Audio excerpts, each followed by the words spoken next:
नमस्कार दोस्तों, स्वागत है आपका हमारे YouTube चैनल गुमसुम दरोर पर।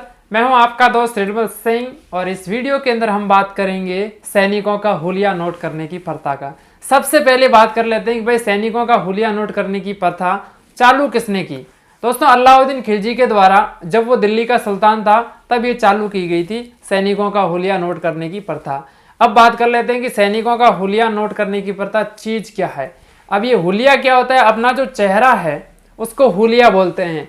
और हुलिया को नोट करना मतलब कि एक कागज पर पेंसिल से उसकी सेम आकृति बनाना, क्योंकि उस समय अलाउद्दीन के समय कैमरे तो थे नहीं कि किसी भी सैनिक का फोटो ले लें कि भाई ये अलाउद्दीन की सेना का कोई भी एक सैनिक है, उसको फोटो ले ले और उसकी लिस्ट बना दे।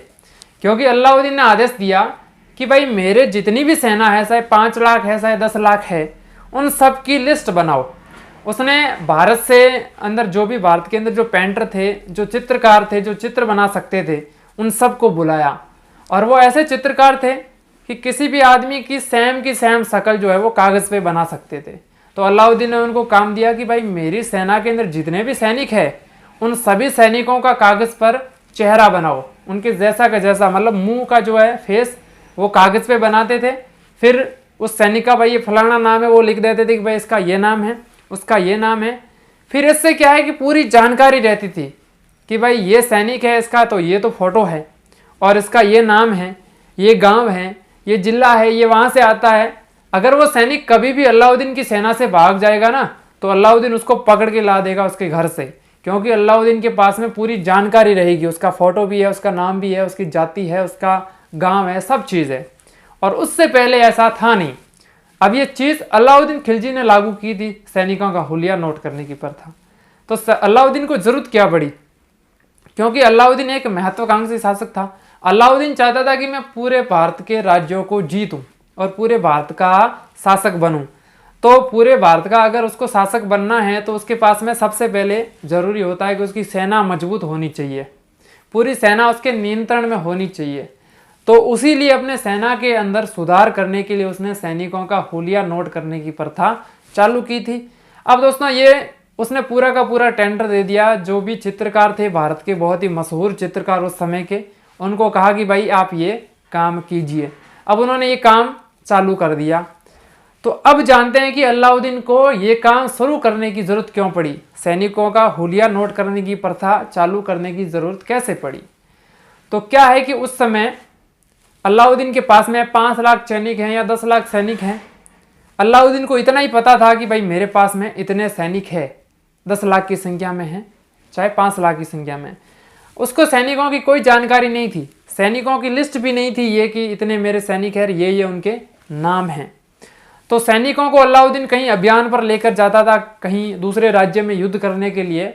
तो वो सैनिक क्या है कि अगर उनको पता चल गया कि भाई सामने वाला राजा तो बहुत ही खतरनाक है, उसके सैनिक तो बहुत खतरनाक हैं, तो अलाउद्दीन के सैनिक डर जाते थे कि भाई यहाँ पे पिटाई होगी अपनी बहुत ही बुरे तरीके से।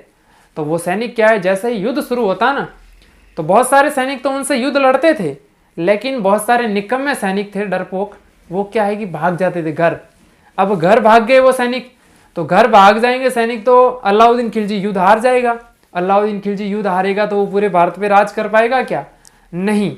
तो अलाउद्दीन को पता चल रहा था कि भाई सैनिक जो है जहाँ पे खतरनाक युद्ध होता है वहाँ पे घर भाग जाते हैं। अब घर पे भाग के कौन कौन गया है उसका पता कैसे कर सकते हैं, क्योंकि अलाउद्दीन के पास में तो कोई लिस्ट भी नहीं है, उनका नाम भी नहीं है सैनिकों का, और न ही सैनिकों का कौन सा गाँव है वो भी पता है अलाउद्दीन को। तो अलाउद्दीन ने इस समस्या से निपटने के लिए ही सैनिकों का हुलिया नोट करने की प्रथा चालू की। अब सैनिकों का हुलिया नोट प्रथा जो है उसके अंतर्गत सैनिकों का चित्र एक कागज़ पे बनाया जाता था, फिर उसका नाम, उसके गांव का नाम, सारी डिटेल्स उसके अंदर लिख दी जाती थी। अब दोस्तों उससे क्या हुआ कि सैनिक जो है उनको पता चल गया कि भाई अपना तो नाम, फोटो वोटो सब चीज़ अलाउद्दीन के पास में है। अब अगर यहाँ से भाग कर गए तो फिर अलाउद्दीन दूसरे दिन देखेगा कि भाई ये सैनिक दिख नहीं रहा है 2-3 दिनों से, तो उसको ढूंढेंगे कि भाई उसका नाम ये है, उसके गाँव में जाएंगे क्योंकि गाँव का नाम भी उसके अंदर लिखा हुआ है, तो उससे उस सैनिक को पकड़ के वापस लाएंगे, उसको सजा देंगे। तो इस डर से सैनिकों ने भागना बंद कर दिया। नहीं तो कहीं पर अगर युद्ध होता था वहाँ पे होरा रेजो ऐसा कर लेते थे सैनिक।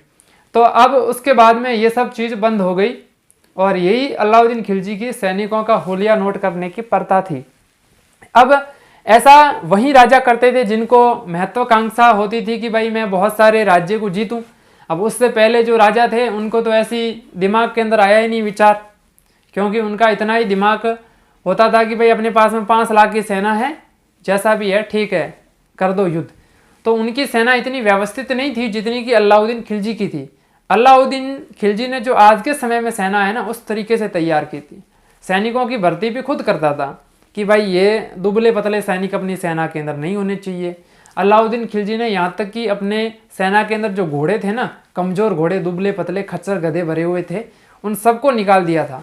अलाउद्दीन खिलजी ने सऊदी अरब से अरबी घोड़े जो है अपनी सेना के अंदर शामिल किए थे और सैनिकों को एक उच्च स्तरीय ट्रेनिंग दी थी और खुद देखता था कि भाई ये सैनिक हट्टा कट्टा है, उसको अपनी सेना के अंदर शामिल करो। अलाउद्दीन खिलजी ने अपनी सेना पे बहुत ही ध्यान दिया था ज़्यादा। दूसरे जो भी बादशाह थे, दूसरे सुल्तान थे उनसे ज़्यादा अलाउद्दीन खिलजी ने ध्यान दिया था। और अलाउद्दीन खिलजी दिल्ली सल्तनत के अंदर दूसरे सुल्तानों की तुलना में उनसे कामयाब भी अधिक रहा था। वो बहुत सारे साम्राज्य पर जो जीतने के अंदर सफल हुआ था। उसने मेवाड़ का साम्राज्य जीता, उसने जालोर को जीता, उसने रणथंभौर को जीता, उसने देवगिरी को जीता, उसने गुजरात और दक्षिण भारत के बहुत सारे राज्यों को जीत लिया था अलाउद्दीन खिलजी ने। मतलब कि ऐसे राज्य जीते जिनको पहले कभी किसी ने नहीं जीता था, वैसे वैसे राज्य अलाउद्दीन खिलजी के द्वारा जीते गए थे। तो ये सब उस अलाउद्दीन खिलजी का एक जो नियंत्रण के अंदर उसके सैनिक थे उन सब से ही हो पाया था। अगर अलाउद्दीन खिलजी अपने सैनिकों पर नियंत्रण नहीं करता तो ऐसा होना असंभव था। अलाउद्दीन खिलजी ने दिल्ली सल्तनत के अंदर सबसे पहले सैनिकों के लिए कैंटीन सुविधा जो है शुरू की थी। सैनिकों के लिए कैंटीन मतलब छोटे छोटे टेंट होते हैं, अगर सैनिक कहीं पर डेरा डालते हैं ना, डेरा कि भाई यहाँ पे अभियान के लिए जाते हैं और आज रात वहीं पर रुकेंगे, तो सैनिकों के कैंटीन के लिए मतलब उसके खाने के लिए साथ में रसोई जाएंगे, उन सैनिकों के लिए वो टेंट होंगे छोटे मोटे। वो सारी चीज़ें अलाउद्दीन खिलजी के समय में शुरू हुई थी, जो कि आज के समय में भी भारतीय सेना के अंदर अपने को देखने को मिलती है। तो दोस्तों, अगर वीडियो आपको अच्छा लगा हो तो चैनल को सब्सक्राइब जरूर करें। धन्यवाद।